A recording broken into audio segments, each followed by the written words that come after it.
Sejam muito bem-vindos ao programa Câmara Aberta, de regresso após as férias de verão. Comigo tenho três comentadores esta semana. Mais dois estavam convidados, mas por questões de última hora da agenda não lhes foi permitido estar presente na gravação deste programa. Temos uma nova convidada, Helena Mendes, é Conselheira Nacional do CDS-PP, também pertence à Conselhia do CDS-PP. Connosco já dois comentadores habituais nestas emissões, o Dr. José Augusto Ferreira da Silva, dos Cidadãos por Coimbra, e também o Dr. João Paulo Barbosa de Melo, do PSD. Com os três vamos começar por conversar sobre aqueles que eles elegeram o facto de verão na cidade de Coimbra. Por ser uma senhora e também por ser pela primeira vez que está nesta emissão, Dra. Helena Mendes, queria que escolhesse então um facto de verão, na sua opinião. Muito boa tarde, muito obrigada pelo convite, espero conseguir representar o meu partido dignamente. Acontece que eu estive a ver os temas de agosto em Coimbra, embora haja temas quentes, e porque eu sou professora, hoje optei por trazer um tema local e simultaneamente nacional. A abertura do ano letivo, que estimo decorra com toda a normalidade e que Coimbra se mantenha como um dos concelhos do país com a maior taxa de sucesso em exames nos alunos, que Coimbra mantenha o nível de conhecimento que tem demonstrado até agora e que as escolas tenham todas as condições para funcionar, que os transportes sejam devidamente assegurados. Mas está preocupada que em Coimbra essa normalidade não aconteça? Tenho alguma preocupação, não só com Coimbra, mas porque sei que os concursos, nomeadamente de mobilidade interna, estão bastante atrasados. No entanto, importa também referir que este ano entraram nos quadros cerca de 2.000 professores novos. 2.000 professores novos que entraram no quadro são um número muito maior do que aqueles todos que entraram nos últimos 10 anos. O que significa também um esforço de normalização dos quadros e, de facto, é de aplaudir. No entanto, como os concursos se atrasaram um pouco, é natural que haja nesta primeira semana alguns problemas que eu desejo que se resolvam muito rapidamente. Também não preocupa o facto de algumas escolas poderem vir fechar portas? Preocupa-me bastante que as escolas fechem, que os tribunais fechem. Eu nasci no interior profundo, eu sou da Pampilhosa da Serra e, portanto, sei muitíssimo bem a importância que esses serviços todos têm nas zonas de interior. Preocupa-me muitíssimo. No entanto, por outro lado, também temos que pensar que escolas com 3 alunos e 4 alunos e 5 alunos, embora estejam muitíssimo isoladas, se calhar não conseguem criar um melhor ambiente pedagógico e de aprendizagem para os seus próprios alunos. Mas preocupa-me muito que os alunos, e eu volto à Pampilhosa da Serra, que é um concelho que conheço bem, que alunos tenham que se levantar de madrugada às 6h30 para chegar à escola às 8h30.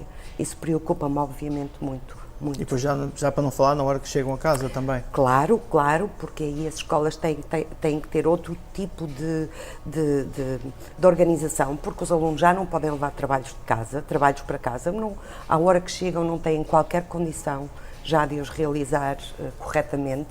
E é muito importante que alguns serviços, talvez fosse necessário repensar a redistribuição dos serviços públicos, porque eles cumprem simultaneamente dois desideratos. É o serviço aos cidadãos, à comunidade, mas também alguns pequenos polos de desenvolvimento local, sobretudo em zonas de interior profundo. Isso era muito importante ser repensado paulatinamente. Agora sei que houve necessidade de uma intervenção de maior abrangência, mas penso que a partir daqui é necessário voltarmos a repensar tudo e retomar algumas das possibilidades, verificar algumas das possibilidades de reabertura de alguns serviços, nomeadamente escolas em determinadas zonas. Dr. José Augusto Ferreira da Silva, qual foi o seu facto de verão? O facto prende-se necessariamente com a atividade da Câmara, como não podia deixar de ser. até pela natureza do movimento de cidadãos por Coimbra. E eu destacaria, nesse facto global da atividade da Câmara, destacaria 3 pontos. O primeiro tem a ver com uma notícia que não nos surpreendeu, não surpreende quem vive na cidade, que num inquérito feito, julgo, pela Universidade, mais de 65% dos turistas ignoravam a classificação da Unesco, da Universidade da cidade de Coimbra. Isto, obviamente, que a promoção não é só feita pela Câmara Municipal, mas a Câmara Municipal e o seu Departamento de Turismo e a sua agência de comunicação têm um papel decisivo na promoção da ideia de Coimbra como património classificado da Unesco. E isso corresponde àquilo que nós temos vindo a censurar desde há muito, que é, não se tem feito, na prática, nada, o que significa que, passado um ano, temos um ano perdido. Eu sei que vão dizer que depois, que quando isto despontar, vão ser flores a desabrochar por todo o lado, mas obviamente que esse facto é um facto muito relevante. Os outros 2 factos ocorreram no mesmo dia e foram retratados pelos jornais locais, particularmente pelo Beiras, que tem a ver com a assinatura dos protocolos, os acordos de execução com as freguesias, onde acho que se chegou a um ponto intolerável de rebaixamento da posição institucional das freguesias. Eu acho que Coimbra nunca viveu uma situação tão grave como essa. Não importa, houve uma até que não assinou, todas foram maltratadas. Isto é, o Presidente da Câmara não entendeu ainda que as freguesias têm igual dignidade, não são tuteladas, não são subordinadas da Câmara Municipal, são órgãos eleitos pelos mesmos cidadãos e têm a mesma dignidade na organização administrativa e são da mesma importância que a Câmara Municipal. Os fregueses têm direito a ter as suas juntas de freguesia com programas de atividade e com financiamentos que lhes permitam levar a cabo esses programas. E o que se passou no dia 22, eu acho que é uma coisa de extraordinária gravidade pelo rebaixamento das juntas de freguesia que aí se passou. O outro, no mesmo dia, penso eu, pelo menos foi noticiado no mesmo dia, tem a ver com uma cena que eu julgava impensável do século XXI, que era juntar não sei quantas associações numa grande cerimónia que não sei se foi para fazer concorrência às festas do Bodo, de Pombal, é que só faltou, aliás, uma coisa que é célebre, que é o grande cheque, um cheque para entregar, porque acho que nem entregaram cheques a ninguém, acho que foi só as assinaturas dos protocolos e ficámos a saber que a Câmara Municipal celebra em agosto protocolos para atividades que se vêm a desenvolver desde janeiro, ou que deveriam ser desenvolvidas desde janeiro, e eu pergunto com que dinheiro. E, portanto, parece-me que isto é, infelizmente, porque eu gostava que fosse de maneira completamente diferente, um facto extraordinariamente relevante da vida da nossa cidade neste mês de agosto. Dr. João Paulo Barbosa de Melo, qual foi o facto de verão que escolheu? Bom dia a todos, boa tarde, consoante a hora que estiverem a ouvir, não era assim que se dizia antes. É um gosto de voltar a estar aqui, ainda que de forma ocasional, mas enfim, com gosto estou e com gosto também vos ouço. Eu gostaria, sobretudo, de chamar a atenção para 2 factos, um mais de verão e outro de fim de verão. Admitindo que estamos a chegar ao fim do verão, embora tecnicamente ele só no dia 21 de setembro é que vai acabar. O de verão tem a ver, porque eu passei a maior parte deste mês de agosto aqui em Coimbra, o tema, eu diria assim, é o turismo em Coimbra. Eu diria que este ano, e olhando até para as experiências e para o tempo que tem sido vivido em Lisboa e Porto, que são 2 cidades claramente de uma dimensão populacional e da riqueza diferente da de Coimbra, mas Lisboa e Porto este ano explodiram do ponto de vista turístico. Tiveram, como nunca, visitantes, gente a ficar alguns dias, e eu que conheço bem gente de Lisboa, gente do Porto, e nomeadamente os autarcas de Lisboa e do Porto, sei bem que há muito trabalho que, no fundo, que vai dando os seus frutos, que está agora ali a chegar a fim. Eu este ano tive a sensação que em Coimbra esse salto continua sem se dar. E é uma pena porque um conjunto de peças que foram sendo encaixadas, nomeadamente a classificação da Universidade de Coimbra como Património da Humanidade. Também ficou preocupado com aqueles dados, 61% das pessoas que cá vinham. Eu li isso na altura e nem queria acreditar. Porque, de facto, há aqui, no fundo é assim, há todo um investimento que foi feito ao longo de vários anos para permitir que em Coimbra ocorra qualquer coisa de semelhante àquilo que já está a acontecer em Lisboa e Porto. Nunca será exatamente igual. Nós não temos um aeroporto aqui ao lado, como tem Lisboa e como tem o Porto. Nós não temos a dimensão populacional de uma e de outra cidade. Mas podemos capturar até uma parte interessante desses destinos para passar por Coimbra, para estar aqui um dia, 2 dias. E isso, uma vez mais, e agora, de facto, depois de já todo este investimento feito, a sensação com que todos ficámos é que isso não está a acontecer e não aconteceu no ano 2014. E, portanto, eu diria, sinal, cartão amarelo. É preciso fazer mais e melhor para que Coimbra esteja e se insira nas rotas turísticas internacionais. O segundo facto é mais de fim de verão, tem a ver com o dia de hoje. E não sendo a minha área, e tendo aqui ao lado um homem da área, eu até me permitia só dizer 2 outras coisas. Hoje abre o ano, enfim, está a abrir o ano judiciário e entrou em funcionamento uma reforma do sistema judiciário português. Enfim, eu não vou comentar se os tribunais devem ser mais especializados ou menos especializados, porque disso não sei. Enfim, admito que haja várias soluções, mas há algo que a mim me fez muita confusão e que é particularmente grave para Coimbra. É que, de repente, nós regredimos 30 anos em Portugal e voltámos a aceitar a unidade geográfica chamada o distrito como base da organização do que quer que seja. Devagarinho, ao longo dos anos, nós fomos afastando do distrito e o distrito hoje já não conta para nada. As direções de educação, na saúde, nisto, em todas as áreas, se foi caminhando para uma divisão do país que é compatível entre si, mas que não tem nada a ver com os distritos. E, de repente, quando tudo parecia estar a encaminhar-se para que também na área da justiça se caminhasse na mesma direção, para um dia termos um país mais ou menos fácil de entender, onde as divisões geográficas nas diferentes áreas são as mesmas, de repente aqui andámos para trás e voltámos à forma do distrito. E neste momento, isso aliás é caricato aqui em Coimbra, porque o distrito de Coimbra acaba a poucos quilómetros aqui para o norte, logo na Bialhada, e acho que se perdeu aqui a oportunidade para fazer uma reforma que pudesse encaixar nas outras reformas que o país tem vindo a fazer, de maneira a que haja uma certa consistência, para que as pessoas se entendam no espaço, para que não tenham que, para os assuntos A, tenham que ir ao sítio A, à cidade A, para os assuntos B, tenham que ir à cidade B e por aí fora. Hoje está a entrar, enfim, sei até com algumas dificuldades de percurso, mas isso é normal quando há reformas, mas tenho de facto pena e em particular isto afeta Coimbra e afeta a zona de influência da relação de Coimbra. Tenho pena que isto não tenha corrido como deve ser. Doutora Helena, dos outros temas, a questão do turismo também a preocupa ou não? Preocupa, claro. Eu penso que Coimbra tem condições, tem história, tem uma classificação como Património Mundial da Alta que não está a ser suficientemente valorizada e não está a ser suficientemente divulgada sequer. Também fiquei naturalmente um pouco escandalizada com a percentagem de turistas que desconhecia a classificação da Alta e da Universidade da Alta como Património Mundial.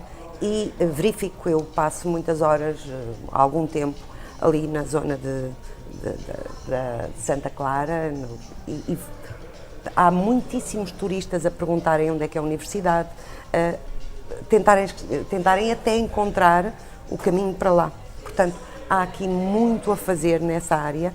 Coimbra tem muito potencial, evidentemente não é comparável às 2 grandes cidades portuguesas, Lisboa e Porto, por várias razões, entre as quais, naturalmente, a possibilidade de se aceder por avião.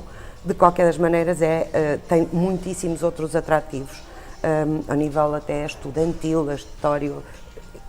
Podemos aproveitar isto de uma forma completamente diferente.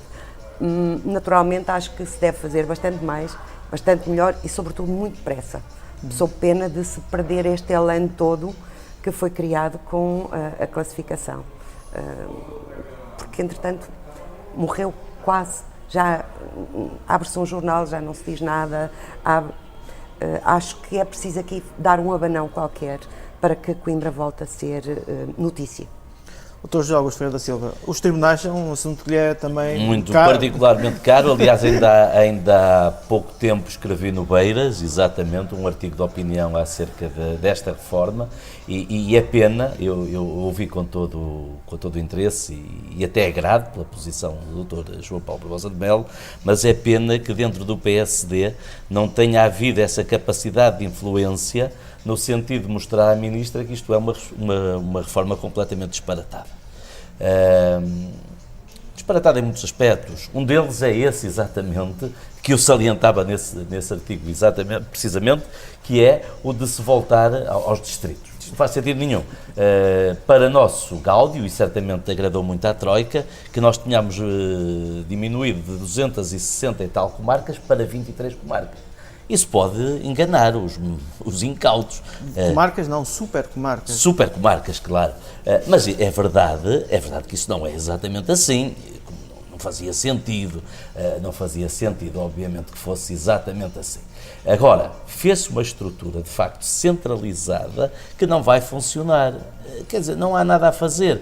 Teremos uma nova reforma daqui a um ano e meio, 2 anos, quando a teimosia da Ministra já não persistir, e eu espero que seja nas próximas eleições que não persista a teimosia da Ministra, porque ela não é feita à dimensão de Portugal, ela não é feita à dimensão da nossa realidade. O problema não é fechar alguns tribunais.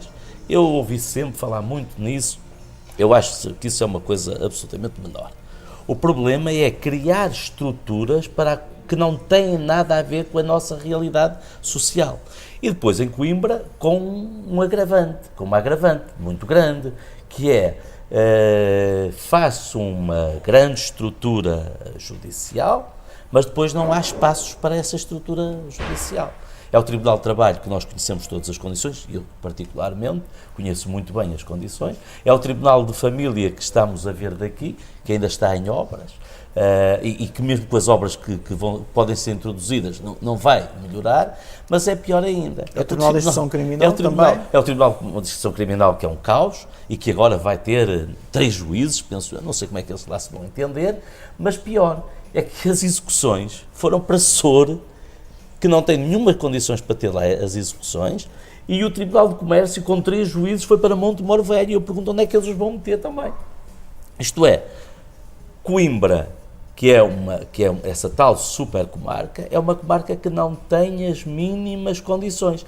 E não se fala que foi para Sor e para Montemor por descentralização, que isso até seria compreensível. Não, foi transitoriamente, e nós entendemos transitoriamente definitivo, não, já sabemos, é típico em Portugal, foram transitoriamente os processos para Sor e para Montemor para voltarem a Coimbra um dia que haja cá condições logísticas para os meter. E a ver pelas décadas que leva à construção do novo Palácio da Justiça, penso eu diria que Sor e Montemor será um provisório definitivo. Provisório definitivo. Toda a gente se inclina para isso. Agora, o problema é que nós vamos estar até ao fim do ano sem tribunais a funcionar, já se percebeu, o que poderia justificar-se de uma grande reforma que fizesse sentido, e de facto esta, infelizmente, não vai fazer e vai complicar aquilo que é fundamental, vai complicar a vida aos cidadãos. Não é aos advogados. Os advogados de Coimbra ficam até com mais coisas centralizadas em Coimbra, os da Figueira da Foz a mesma coisa. Não é aos advogados, onde eles estão mais concentrados. É aos cidadãos, porque os cidadãos não há nada a fazer. E não é videoconferência, que nós sabemos, que resolve esses problemas. Dr. João Paulo Barbosa de Melo, para terminarmos esta nossa conversa, a questão da educação também era uma questão, quando esteve na autarquia... Duas questões, enfim, a educação... Todos os anos há aqui um ritual de abertura dos anos letivos que nem sempre corre tão bem como todos gostaríamos, mas eu diria, e acompanho completamente aquilo que foi dito, Coimbra é uma cidade, se há trunfo que Coimbra tem para atrair famílias, as pessoas, para virem pessoas para cá com o gosto de educar cá os seus filhos, é terem a confiança de que o sistema em Coimbra, o sistema educativo, funciona bem, tem boas escolas, tem boa interligação entre os vários espaços onde se aprende, não se aprende apenas na escola, aprende-se em muitas outras instituições, para fazer desporto, no fundo, há aqui um conjunto privilegiado de condições que Coimbra desenvolveu ao longo dos anos, que torna muito simpática a ideia de uma família de criar aqui os seus filhos. É muito importante manter isso. Isso mantém-se naturalmente quando as coisas correm com normalidade, quando estes aspectos se vão reforçando mutuamente. E, portanto, era muito importante que este ano tudo corresse bem, para que Coimbra, no fundo, se mantivesse à frente da esmagadora maioria dos espaços educativos de Portugal, continuando a ser um território educativo de excelência, porque isto, ter uma universidade é importante, mas é um fim de linha. Há todo um processo que está para trás, todo um percurso que está para trás, que em Coimbra se pode fazer muito bem, e que é importante que continue sempre a fazer-se bem.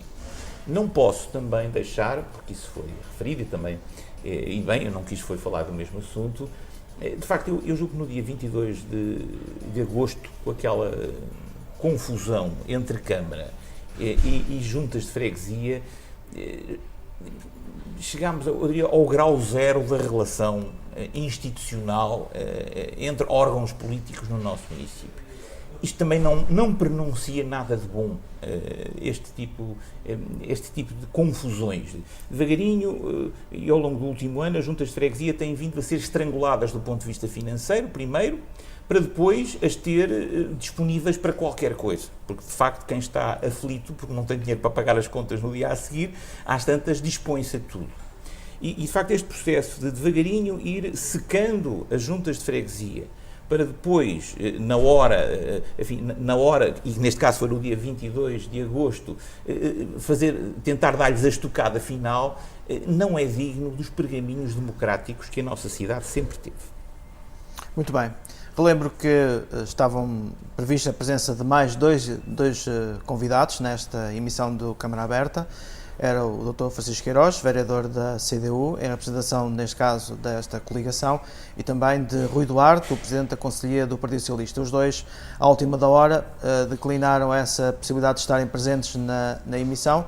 Espero e tenho a garantia de que vão regressar na próxima semana. Aos três convidados, queria-lhes agradecer a presença e marcamos então nova emissão na próxima semana aqui na Coimbra TV. Câmara Aberta é um programa da Coimbra TV feito em parceria com o Diário As Beiras.